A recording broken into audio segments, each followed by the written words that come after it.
Assalamualaikum warahmatullahi wabarakatuh.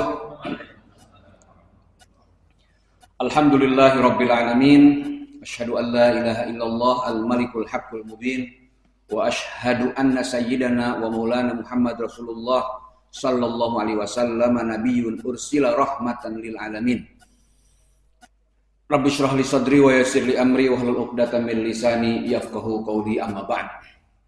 Allahumma anfa'na bima 'allamtana wa 'allimna ma yanfa'una wa zidna ilma. Allahumma ij'al jam'ana hadza jam'an marhuma wa tafarruqana min ba'dihi tafarruqan ma'suma. Ya Allah, jadikan pertemuan ini pertemuan yang Engkau berkahi. Jadikan kesempatan kami bersua di rumah-Mu ini menjadi wasilah penjemput segala keberkahan, perekat ukhuwah di antara kami semua, pengalir amal jariah bagi orang-orang sebelum kami, dan menjadi warisan terbaik untuk anak-anak cucu kami di kelak kemudian hari. Amin ya rabbal alamin. Segala puji hanya milik Allah. Mudah-mudahan syukur kita diterima Allah Subhanahu wa taala, yang dalam kesempatan ini syukur kita ekspresikan dengan menggerakkan seluruh tubuh kita semuanya berada di tempat terbaik. Amin ya rabbal alamin. Bapak Ibu hadirin jamaah subuh rahimakumullah. Subuh ini adalah Sabtu pertama ya di bulan Sya'ban. Hari ini tanggal 5 Sya'ban ya. Sudah ramai di media sosial. 25 hari lagi jelang Ramadan. Sudah bulan Sya'ban sekarang. Jadi andai kita diberikan kesempatan Allah pertemuan sirah pada kesempatan bulan depan sudah di bulan Ramadan. Mudah-mudahan sehat sadayana ya, sesuai dengan doa kita semuanya. Wa ballighna Ramadan gitu ya. Sampaikan kami di bulan suci Ramadan. Sudah bulan Sya'ban ini ya. Kita memohon keberkahan di bulan ini sejak bulan Rajab malah. Ya, mudah-mudahan segala keberkahan ada di perkenan kita semuanya. Hari ini kita akan meresume saja momentum bulan Sya'ban. Sebagaimana makna Sya'ban itu dari kata tasya'aba. Ya, sya'ba itu berpencar. Ya, ada kitab namanya Syu'abul Iman, yaitu derajat tingkatan-tingkatan keimanan. Ada cabang-cabang keimanan. Orang Arab dulu mereka berpencar ya dari Mekah gitu ke berbagai tempat ya, sehingga Mekah mungkin kosong ya tidak seramai biasanya gitu. Sya'ban tentu berbeda geografisnya dengan kondisi kita semuanya. Tapi kita semuanya juga berpencar dari rumah masing-masing ya, berada di tempat yang Allah muliakan di Masjid Darussalam. Mudah-mudahan menjadi awal reuni kita, karena Allah juga mengajak, wallahu yad'u ila daris salam. Allah mengajak, menyeru kepada kita semua untuk berkumpul nanti di surganya Allah yang disebut dengan Darussalam ya, rumah kedamaian. Amin ya rabbal alamin. Momentum yang tidak luput dari ingatan kita sepekan yang lalu ya. Ayat ini menginspirasi kita tentang momentum Isra wal Mi'raj. A'udzubillahi minasyaitonir rajim. Subhanalladzi asra. Kita skip sebentar saja ini ya. Maha suci Allah yang memperjalankan. Ya. Asra artinya adalah memperjalankan.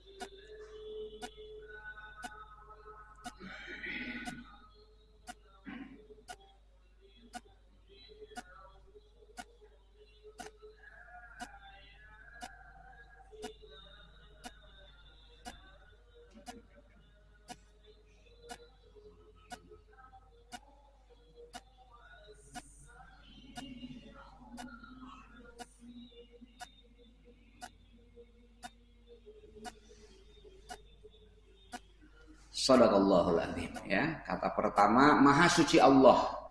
Mengapa Allah disucikan? Kan sudah suci. Ya, Allah kan sudah suci ya. Kalau kita mensucikan najis berarti ada yang kotor di situ.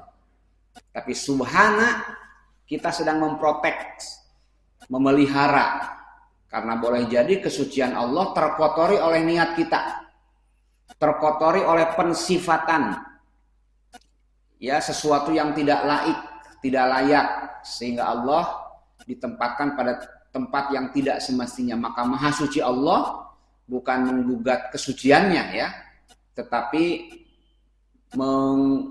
melindungi, memproteksi hati kita semuanya agar tidak punya pandangan buruk, gitu. Ya, sekaligus juga memastikan dengan segala kesuciannya, subhana itu artinya membersihkan, ya, dari segala unsur-unsur kemahlukan, seperti yang terjadi pada momentum Isra wal Mi'raj. Kata-kata Asra itu memperjalankan. Rasulullah hanya jadi objek. Saro itu perjalanan. Kita belajar siroh. Siroh itu artinya adalah perjalanan, ya, perjalanan siroh nabawiyah. Nah, Asra, Allah memperjalankan. Itulah momentumnya, kita sama-sama ingat, ya, dari Masjidil Haram ke Masjidil Aqsa. Ayatnya menyebutkan kata-kata lailan. Kata para mufassir, lailan itu nakiroh, malam. Malam yang mana? Ya, malam yang mungkin bisa dibagi-bagi. Kalau kita bisa menyebut awal malam, tengah malam, akhir malam, gitu, ya.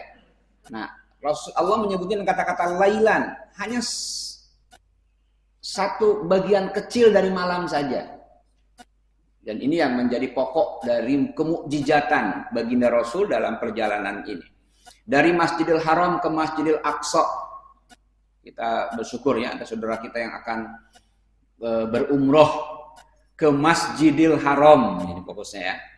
Yang merupakan salah satu dari 3 masjid yang kalau kita punya peluang, kesempatan, la tasyuddur rihal, jangan kau niatkan, ya, dengan sebaik-baiknya kecuali pada 3 tempat ini. Bersyukur nih yang sudah bisa ke Masjidil Haram dan Masjidil Aqsa, ya. Kita doakan dengan doa terbaik, ya, dibekal lagi ke bekal takwa, zawadakallah, ya kan. Bekal terbaiknya takwa, kan, ya. Bekal terbaiknya adalah ketakwaan. Masjidil Haram. Nanti ke masjid yang kedua, Al-Masjid Nabawi. Yang ketiga, mudah-mudahan. Ada yang pernah ke Masjid Aqsa? Saya juga belum, ya. Ya, paling tidak kita mendoakanlah, ya, karena Masjid Aqsa ini tempat yang dalam bukan lagi konflik. Kalau konflik mah lawan satu. Ini bukan konflik, pengeroyokan, genosida, bukan perang di sana itu. Ya, kita mendengar beberapa pekan yang lalu situasinya belum pulih membaik. Kita mah punya euforia yang baik untuk menghadapi Ramadan, mereka belum tentu. Ya, Masjidil Aqsa itu yang menjadi fokus kita di sana. Ya, setidaknya kita berdoalah untuk kemaslahatan Masjidil Aqsa, karena masjid ini masjid yang tempat destinasi Isra, gitu, ya. Tempat yang pernah menjadi bagian kiblatul muslimin. Kita akan bercerita juga ini pada momentum Sya'ban ini. Jadi kalau kita bicara Palestina, bicara Aqsa itu bukan masalah politik, tapi memang masalah bagian dari keimanan kita. Ya, mudah-mudahan, ya, kemaslahatan dihadirkan Allah ke area ini, ke area Masjid Aqsa yang disebut Quran itu alladzi barakna haulahu, yang dikelilingi keberkahan, haulahu, ya, di sekitarnya Masjidil Haram atau Masjidil Aqsa, yang akan menjemput keberkahan di Masjidil Haram, di Masjidil Nabawi. Mudah-mudahan diberikan kekuatan. Yang belum, rumah Allah bukan hanya di sana, ya. Ya, ini juga rumah Allah di sini juga. Allah yang hadir, yang memiliki Baitullah dan Masjid Nabawi adalah Allah yang memiliki tempat ini juga, gitu. Maka fokus kita adalah kepada Rabb hadzal bait, gitu, ya. Kalau kita di depan Ka'bah kan, ya, falyabudu Rabb hadzal bait. Sembahlah sang maha pemilik, bukan fokus ke tempatnya, kepada, ya, behind the scan, ya, behind the object. Ya, seperti kita cerita bencana di bulan Desember kemarin, kita tidak fokus pada bencananya, bukan bencana alamnya saja, tapi kepada Rabbul Alam. Nah, kadang kita tidak fokus pada pemiliknya. Maka doakanlah yang akan berangkat mudah-mudahan dalam kemaslahatan, pergi dengan kebaikan, ya, pulang dengan kebaikan, dengan bekal takwa. Yang belum, mudah-mudahan diberikan kesempatan. Kalaupun tidak, Allah yang maha menentukan, ya, kemuliaan Allah banyak di sekian banyak tempat. Nah, Masjidil Haram, Masjidil Aqsa, Masjid Nabawi adalah bagian dari perjalanan Isra wal Mi'raj. Tidak turun di Masjid Nabawi ya, tapi kata-kata Thayyibah itu ya, Thayyibah itu adalah Ardul Madinah. Tempat yang menjadi wilayah ya dalam perjalanan Isra wal Mi'raj ini. Ini dari Masjidil Haram gitu ke atas ya, kita tidak membayangkan dalam kacamata kita gitu ya perjalanan seperti apa, tapi yang jelas Asra, Allah Maha Kuasa memperjalankan hambanya dari Masjidil Haram ke Masjidil Aqsa melalui tempat yang kemudian membuahkan sebuah hasil yang kita laksanakan tadi di atas sholat ya. Nah ini, seputar Isra wal Mi'raj kita pernah bahas, ada bagian keberkahan, selesailah tentang Rajaban ya, Isra wal Mi'raj. Ada juga momentum Sya'ban itu adalah momentum peralihan kiblat kaum muslimin. Yang dalam bahasa Al-Quran itu Rasulullah mengekspresikan ketidakpuasannya ketika tiba di Madinah. Ya, sholat menghadap ke Masjidil Aqsa karena ada harapan ke Masjidil Haram. Qad nara taqalluba wajhika fis sama falanwalliyannaka kiblatan tardoha. Allah melihat Rasul seperti tidak tenang gitu. Ada harapan lain.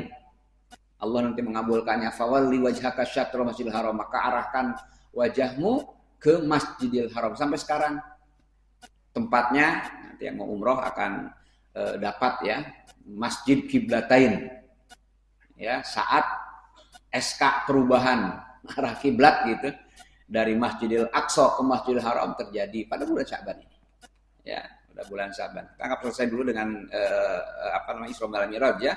Ini Masjidil Haram dan Masjidil Aqsa. Tempat di mana di dunia ini kayaknya ini yang paling terzolimi ya.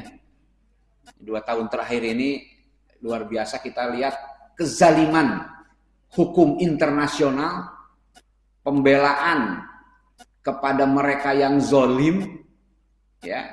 Maka sekuat orang-orang Palestina mempertahankan hak mereka sebagai warga negara, sekuat doa kita yang memiliki hak terhadap Ardul Muqaddasah ini, sama-sama berjuang. Orang Palestina lepas Hamas ataupun Fatah, kita lihat mereka warga negara yang sedang membelanya. Kita juga berjuang dengan DBS, orang mengisilakan gitu. DBS itu 1, doakan, 2, boikot. Karena salah satu mitra liur yang mereka gunakan adalah sesuatu yang dihasilkan dari bisnis mereka. Dan bisnis mereka mengambil keuntungan dari keuntungan interaksi finansial kaum muslimin. Boikot itu luar biasa memberikan dampak. Ya, kita negara-negara muslim ini mungkin tidak ikut perang, tapi dampak boikot itu udah mulai terasa bagi mereka. DBS doakan Palestina, boikot produk yang berterafiliasi kepada mereka, mulai di rumah dicek barang-barang. Nah yang ketiga, cari solusi. Boikot nggak ada solusi, repot. Solusinya apa ya? Carilah barang-barang yang lebih bernuansa lokal gitu ya. Bernuansa kemaslahatan, memberi produk lokal lebih baik kan? Ya, mendukung ekonomi kebangsaan kita gitu. Ya, apalagi kalau produk-produk yang terafiliasi itu benar-benar merugikan, merusak, bahkan menjadikan target kaum muslimin. Ya, coba lanjutkan ya, DBS itu doakan Palestina, boikot produk terafiliasi, cari solusi. Indonesia kurang kumaha, Indonesia ini negara yang luar biasa lah, bisa hidup lah tanpa produk-produk mereka itu. Maka nih Masjidil Aqsa ini salah satu bagian kita. Ya, bagi apapun produknya tidak akan disebutnya promosi. Tapi yang jelas ini sudah merupakan bagian jihad kita. Menolong saudara-saudara kita di Palestina yang mengharapkan seperti harapannya kita Masjid Aqsa kembali ke pangkuan kaum muslimin. Ini Masjid Kiblatain ya, masjid yang fenomenal. 2 menara Kiblatain, 2 kiblat ya. Kita pernah menghadap ke sana, jadi bagaimana mungkin keteringatan kita lepas. Ya, maka bulan Rajab yang kita peringati kemarin di 27 ya, Kamis yang lalu gitu. Sekarang sudah masuk ke Sya'ban, mudah-mudahan seramai Masjidil Haram gitu. Ya, seramai Masjidil Haram untuk dikunjungi, bisa juga ramai. Masjid Kiblatnya juga sudah ramai dikunjungi, jadi destinasi perjalanan syiar umroh dan haji di Madinah. Ya, nah mudah-mudahan seramai orang di Masjidil Haram, nanti juga di Masjidil Aqsa, dan kita pun diberi kesempatan sholat di sana, Pak ya. Ya, kita sangat merindukan, dan sejarah sudah membuktikan ketika dipegang kaum muslimin aman. Ya, dan di mana-mana Pak, kalau mayoritas muslim ada, maka minoritas non-muslim aman. Ini Indonesia lihat. Tapi kalau minoritas muslim ada di tengah mayoritas non-muslim, muka buktosan ya seperti kita dengar Myanmar. Di Eropa aja negara yang menjunjung hak asasi manusia. Sebagian saudara-saudara kita susah mempertahankan hak sipil sekedar untuk berpakaian jilbab. Islamofobia itu hadir mereka Pak. Sieun ku Islam peduka, sieun ku naon gitu, padahal nggak ada sejarah buruk kecuali keburukan yang mereka sematkan seakan-akan Islam itu adalah wajah kekerasan, ya wajah terorisme. Padahal lebih teror mana? Antara Israel dengan bom Bali, bom Bali mangan sabaraha ya, ratusan. Israel itu puluhan ribu ngeri. Ya, teroris, the real teroris. Ya, maka momentum Masjid Kiblatain adalah pengingat kita semuanya bahwa masih ada kezaliman di dunia ini. Dan kita punya senjata terbaik. Ad-du'a silahul mu'min. Doa adalah senjatanya orang-orang beriman.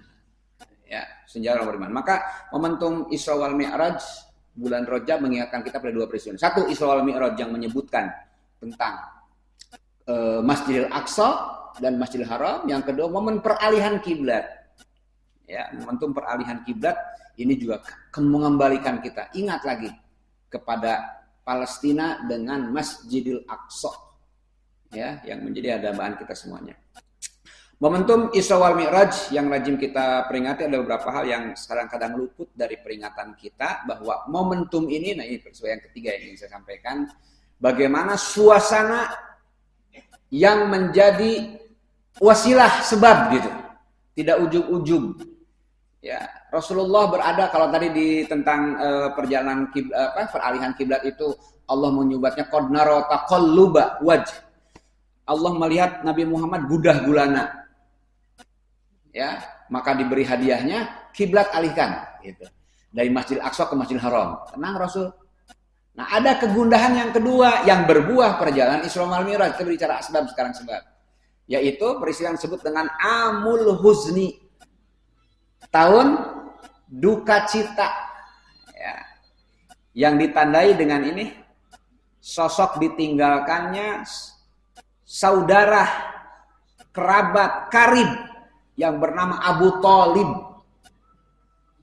sang paman ya. Yang kedua adalah Siti Khadijah.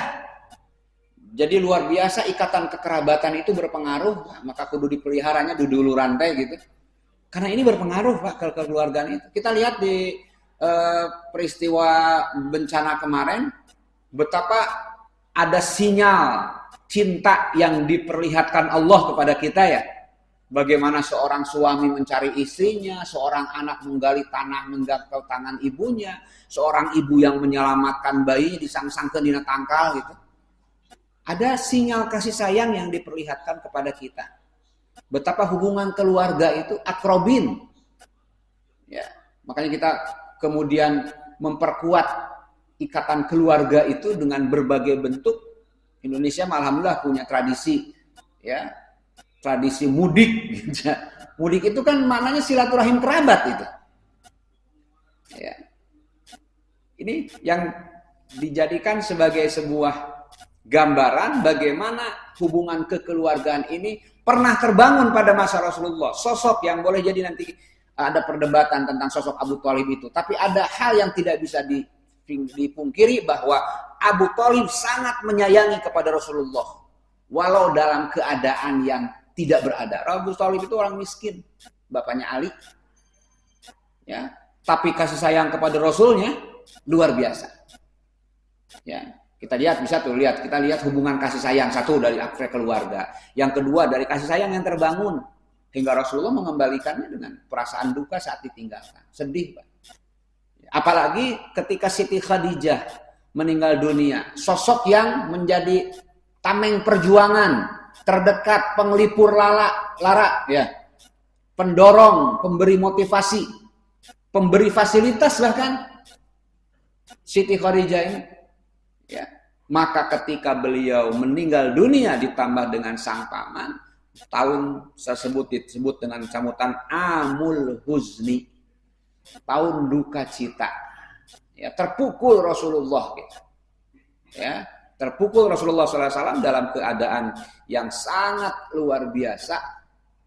Ya, membutuhkan sosok yang menjadi tameng. Tapi kemudian Allah memberikan ujian. Jadi ujiannya luar biasa kepada Rasulullah. Ya, jadi kalau kita menghadapi masa-masa dengan sesuatu yang kita rasakan, ya cukup menyedihkan, maka Rasul juga mengalami, Pak.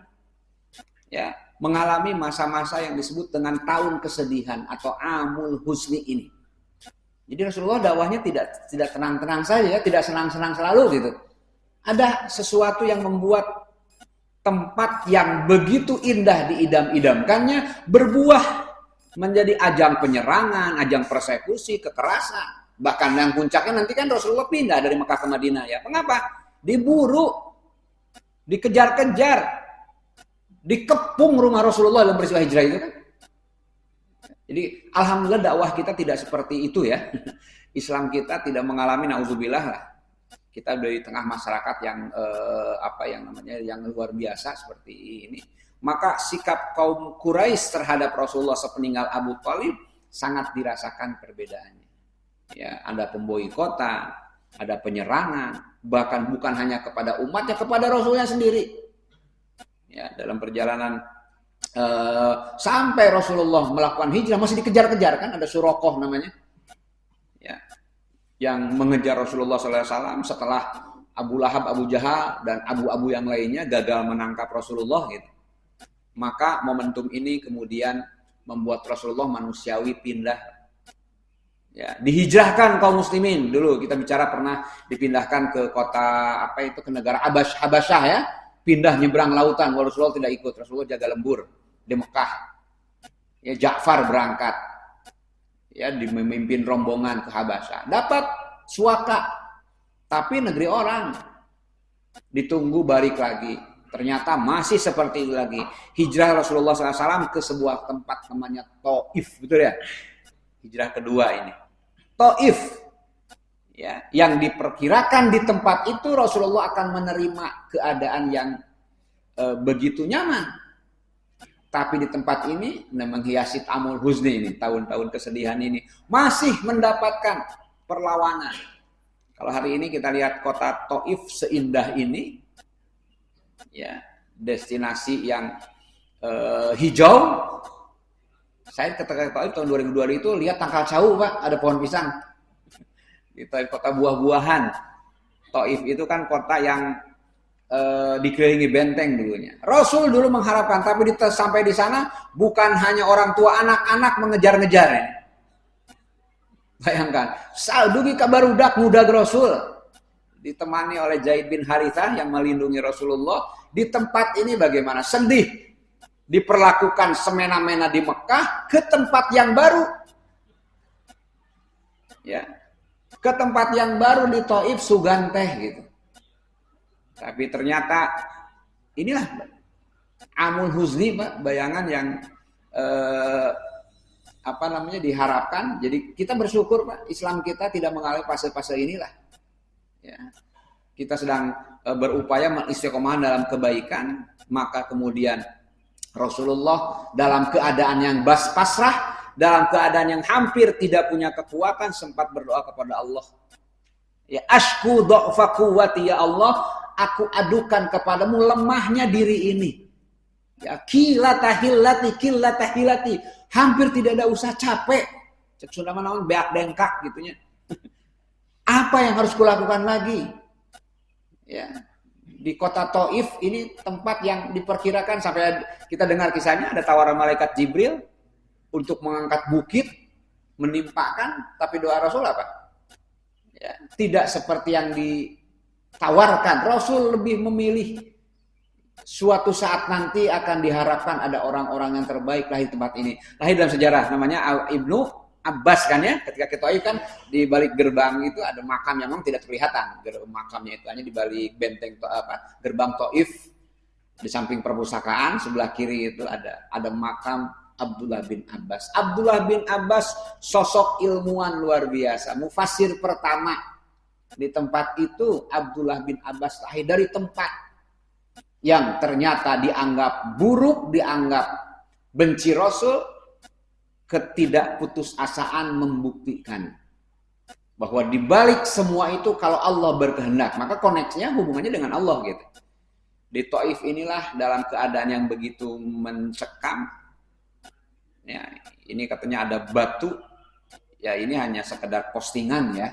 Saya ketika jarah ke sana juga tidak turun gitu. Tapi kisah ini hanya pelengkap sajalah, dan kita mah yakin ujian pada Rasulullah sangat berat. Ada masjid kecil namanya Masjid Kuh katanya, di mana Rasulullah berdiam di situ menghindari serangan sambil berdoa. Di atasnya ada batu yang kabar kanannya batu itu hampir menggelinding tapi masih tertahan. Dari dalam Islam mau tidak mau ada hal-hal yang sifatnya inspiratif lah. Ini tidak jadi pokok Pak ya. Ya. Tidak jadi pokok. Apa yang tersampaikan di dalam hadis tentang Rasulullah yang terzalimi di kota Taif adalah sudah terima. Ini bukti-bukti yang hanya sekedar menguatkan. Hanya yang ingin saya ambil pelajaran adalah bahwa saat Rasulullah Shallallahu Alaihi Wasallam menderita dalam pukulan, putus dengan keluarga, bahkan ada hal yang tidak boleh kita putus. Apa itu? Allah, Pak. Ya. Dan inilah yang menjadi bagian dari solusi terhadap suasana hati yang galau. Gitu. Sampai kemudian Allah mensimbolkan kasih sayangnya itu dengan peristiwa Isra wal Mi'raj. Maka Isra wal Mi'raj itu disebut juga dengan sebutan tasliyah, hiburan, healing. Ya. Dihibur ku Allah. Hiburannya nggak tanggung-tanggung. Bukan paket wisata ya dunia, tapi wisata Sidratul Muntaha Asra. Ya. Paket perjalanan yang bukan hanya membuahkan sebuah ketenangan tetapi juga bekal sholat. Itulah peristiwa Isra wal Mi'raj yang kemudian sampai kepada kita semuanya beritanya, dan risalahnya kita teruskan. Kata kuncinya adalah bagaimana kita berserah kepada Allah Subhanahu wa taala. Momentum Rajab wa Sya'ban, Isra wal Mi'raj mengingatkan kita pada kesempatan ini, yuk nyambung ke Allah. Ya, koneksi kita Ahadus Somad. Ya, Qul huwallahu ahad, Allahus samad. Allah tempat bergantung dengan segala keadaan ini nih yang saya sebutkan tadi, tasliyah ya, hiburan. Jadi ketenangan diri kita adalah bagian dari upaya menyehatkan diri. Ya. Jadi ternyata kata para dokter, kata WHO, yang namanya sehat itu bukan sekedar not only absence of disease. Bahwa sehat itu bukan sekedar tidak ada penyakit, Pak. Ini definisi WHO. Ini doa yang Rasulullah sampaikan, lihat ya. Allahumma inni ilaika ashkudu afwati, Allah, aku sampaikan kepada engkau kelemahan kekuatanku, ilaya upaya gitu. Wakil latahilati wa hawani 'alan nas ya arhamar rahimin. Ya. Kalau tadi ada doa yang bagus disampaikan ini. Kalau ini merupakan ketetapanmu, fala ubali. Ya. Kalau ini merupakan ketetapan dan keputusan untukku, fala ubali, aku tidak peduli gitu. Jadi selama diaturku Allah gitu, apapun yang terasa sakit aku nggak peduli gitu. Karena tidak mungkin Allah memberikan sesuatu yang merugikan. Ya, pasti ada jalan keselamatan gitu. Nabi Musa diudag ku Fir'aun.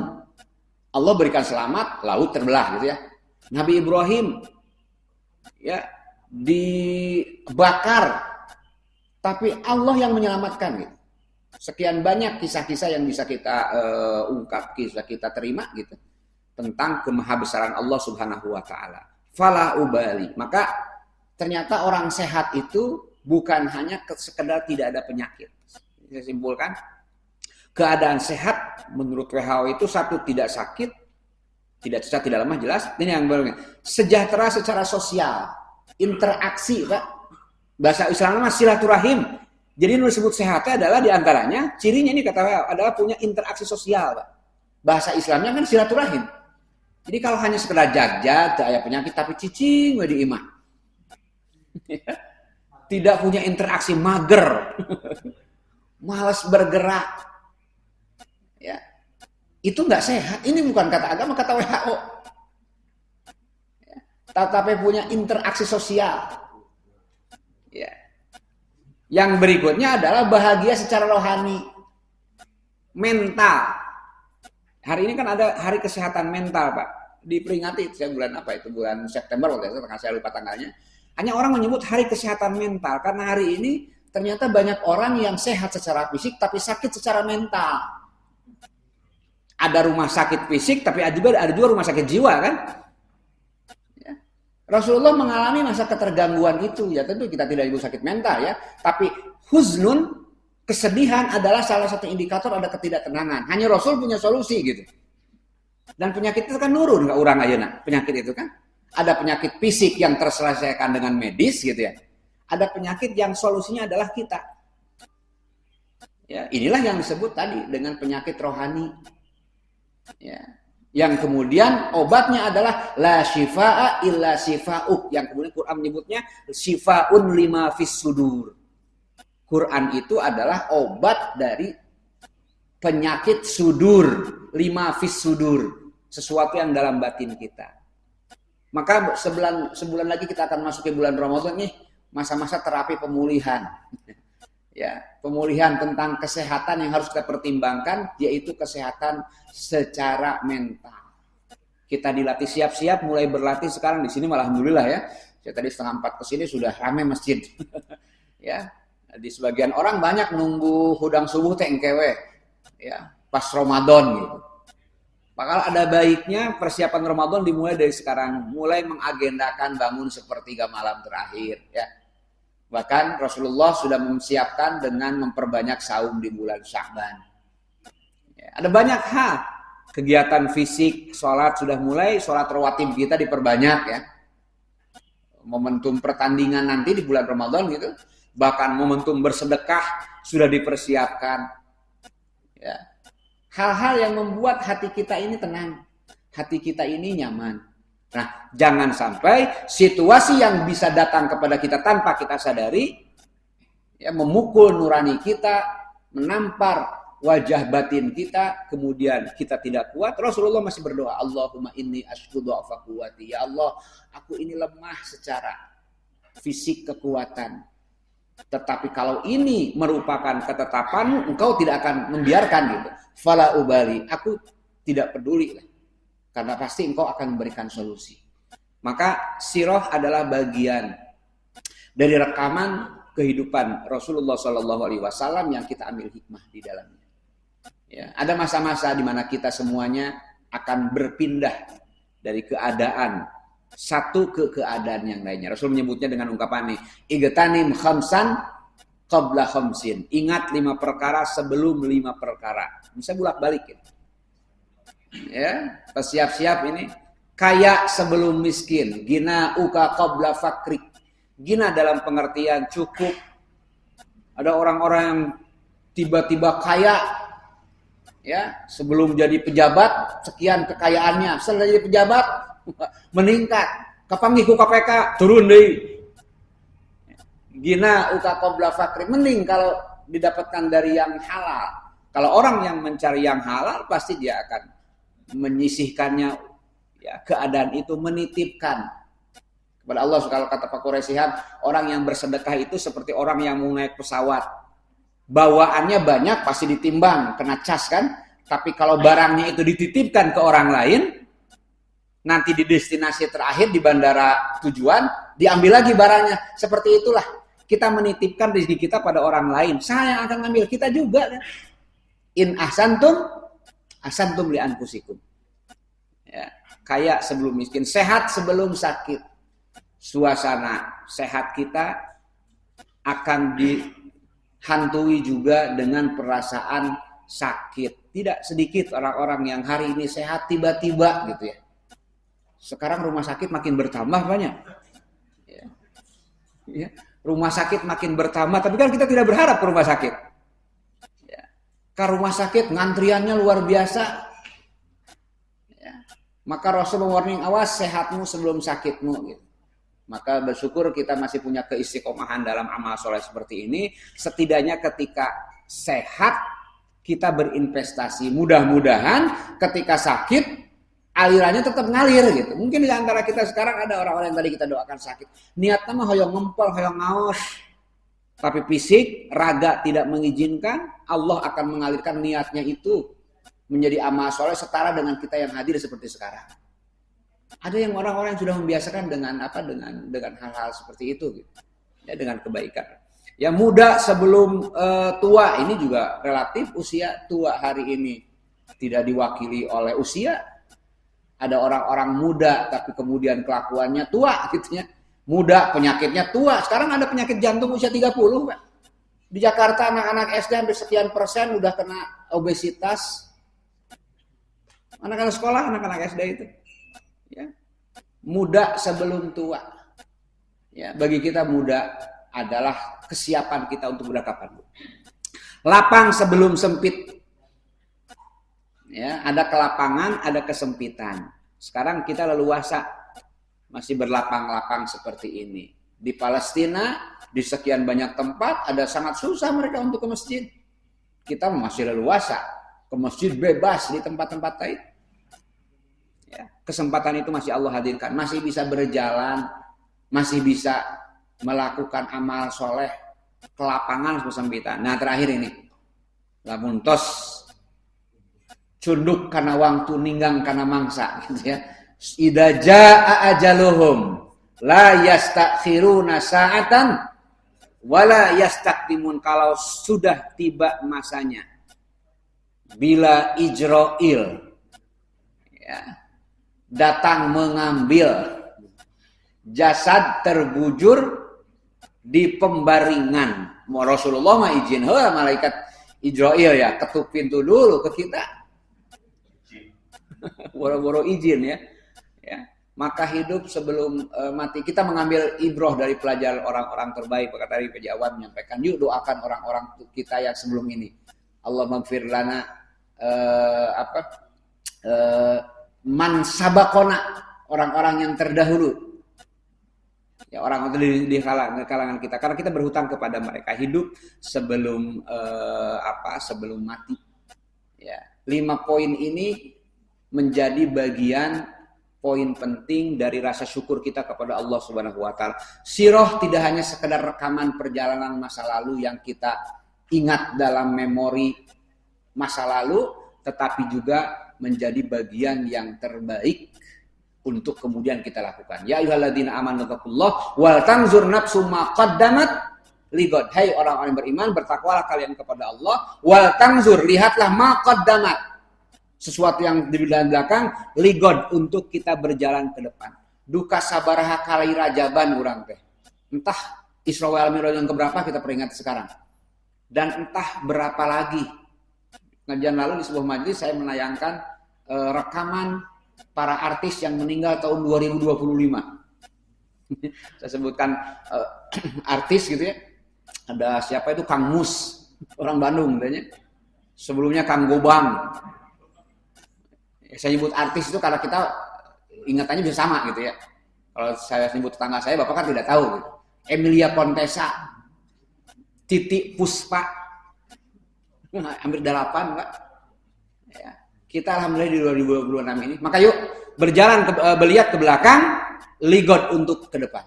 Maka mudah-mudahan majelis ini menjadi salah satu majelis penguat yang akan mengokohkan perjalanan kita semuanya, istiqomah jalan Allah Subhanahu wa taala, berbekal dengan informasi sejarah yang kita dapatkan dari baginda Rasulullah SAW, dan mudah-mudahan kita ada di ujung dengan keadaan husnul khatimah. Amin ya rabbal alamin. Itu saja perjalanan kita pada kesempatan pagi hari ini. Mudah-mudahan di Sabtu awal di bulan Sya'ban ini kita mendapatkan motivasi terbaik untuk mengokohkan semangat kita dan mengalirkan amal soleh bagi siapapun yang berpartisipasi dalam kebaikan ini, dan kita dijadikan orang-orang yang terbaik ya Allah Subhanahu wa taala. Allahumma anfa'na bima 'allamtana wa 'allimna ma yanfa'una wa zidna ilma. Allahumma aslih lana dinana allati hiya ismatu amrina wa aslih akhiratana allati ilaiha ma'aduna wa aslih dunyana allati fiha ma'ashina. Allahumma barik lana fi Rajab wa Sya'ban wa ballighna Ramadan. Allahumma sallim lana Ramadan wa sallim Ramadana lana. Rabbana ighfir lana dzunubana wa liwalidina wa li jamil muslimin wal muslimat alahya Muhammad bi rahmatika ya arhamar rahimin. Rabbana hab lana min azwajina wa dzurriyyatina qurrata a'yun waj'alna lil muttaqina imama. Rabbana atina fid dunya hasanah wa fil akhirati hasanah wa qina adzabannar. Subhana rabbika rabbil izzati amma yasifun wa salamun alal mursalin walhamdulillahi rabbil alamin.